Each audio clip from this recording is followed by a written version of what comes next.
Hi friends, Khalistan തീവ്രവാദി നിജ്ജാറിന്റെ കൊലപാതകത്തിൽ Shri അമിത്ഷായ്ക്ക് പങ്കുണ്ടായെന്ന Canadian ഗവൺമെന്റിന്റെ ആരോപണം ഇന്ത്യ കാനഡ ബന്ധത്തിൽ വലിയ വിള്ളലാണ് ഉണ്ടാക്കിയിരിക്കുന്നത്. നമുക്കറിയാം, കുറെ കാലമായി ഇന്ത്യയും കാനഡയും തമ്മിലുള്ള നയതന്ത്ര ബന്ധങ്ങൾ വളരെ വഷളായിരിക്കുകയാണ്.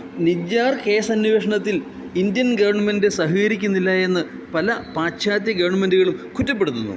ഇതെല്ലാം അന്ത്യവുമായിട്ട് ബാധിക്കുന്നത് അവിടെ ജോലി ചെയ്യുന്ന ആയിരക്കണക്കിന് ഇന്ത്യക്കാരെയാണ്. അതിലുപരി കാനഡയിലേക്ക് പോകാൻ തയ്യാറായിരിക്കുന്ന ആയിരക്കണക്കിന് തൊഴിലന്വേഷകരെയാണ്. നമുക്കറിയാം, ഇന്ത്യയിലെ തൊഴിലില്ലായ്മ എന്ന് പറയുന്നത് ഓൾ ടൈം ഹൈ ആണ്. അഭ്യസ്തവിദ്യരായ ആളുകളൊക്കെ അവരാഗ്രഹിക്കുന്ന മറ്റേതെങ്കിലും രാജ്യത്ത് പോയി തൊഴിൽ നേടണമെന്നുള്ളതാണ്.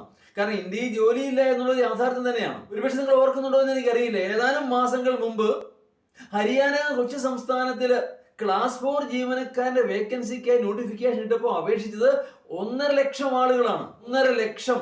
അതിൽ ബിരുദധാരികളുണ്ട്, ബിരുദാനന്ത ബിരുദധാരികളുണ്ട്, അങ്ങനെ ഒരുപാട് പേര്. ഇന്ത്യയിലെ തൊഴിലില്ലായ്മ എത്ര രൂക്ഷമാണ് എന്നുള്ളതാണ് ഇതെടുത്ത് കാണിക്കുന്നത്. ഹരിയാനയിൽ മാത്രമല്ല, കേരളത്തിലും മറ്റെല്ലാ സംസ്ഥാനങ്ങളിലും ഈ പ്രശ്നമുണ്ട്. നമുക്കറിയാമല്ലോ, ബംഗാളിൽ നിന്നും മറ്റുമൊക്കെ ഇങ്ങോട്ടേക്ക് വരുന്ന ആയിരക്കണക്കിന് തൊഴിലാളികളുടെ കാര്യം. അവർക്ക് അവിടെ ലഭിക്കുന്ന ഇപ്പോഴും പ്രതിദിന വേതനം എന്ന് പറയുന്നത് 200-300 ഒക്കെയാ പരമാവധി. ഇവിടെ വരുമ്പോൾ 800-1000 കിട്ടുന്നു. അങ്ങനെ തൊഴിലില്ലായ്മ എന്ന് പറയുന്നത് ഓൾ ടൈം ഹൈ ആയിരിക്കുന്ന ഇന്ത്യ പോലുള്ള രാജ്യത്തിന് തൊഴിൽ നൽകുന്ന കാനഡ പോലെയുള്ള രാജ്യവുമായി നല്ല ബന്ധം സ്ഥാപിക്കേണ്ടത് തികച്ചും അത്യന്താപേക്ഷിതം തന്നെയാണ്.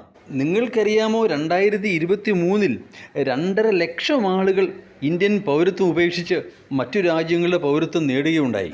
കാരണം സിമ്പിൾ, അവർക്ക് മുമ്പിൽ മറ്റു പോംവഴികളില്ല. ഗവൺമെന്റ് ഓഫ് ഇന്ത്യ എന്ന് പറയുന്നത് ഇന്ത്യയിൽ വസിക്കുന്ന ആളുകളുടെ മാത്രം ഗവൺമെന്റ് അല്ല.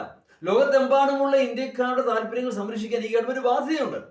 നമുക്കറിയാം, ഇന്ത്യയുടെ വരുമാനത്തിന്റെ പ്രധാന സ്രോതസ്സുകളിൽ ഒന്ന് എന്ന് പറയുന്നത് വിദേശങ്ങളിൽ ജോലി ചെയ്യുന്ന ഇന്ത്യക്കാര് അവർ ഇന്ത്യയിലേക്ക് അയക്കുന്ന പണവും തദ്വാരാ അത് നമുക്ക് നൽകുന്ന വിദേശ നാണ്യ വിനിമയ ശേഖരവുമാണ്.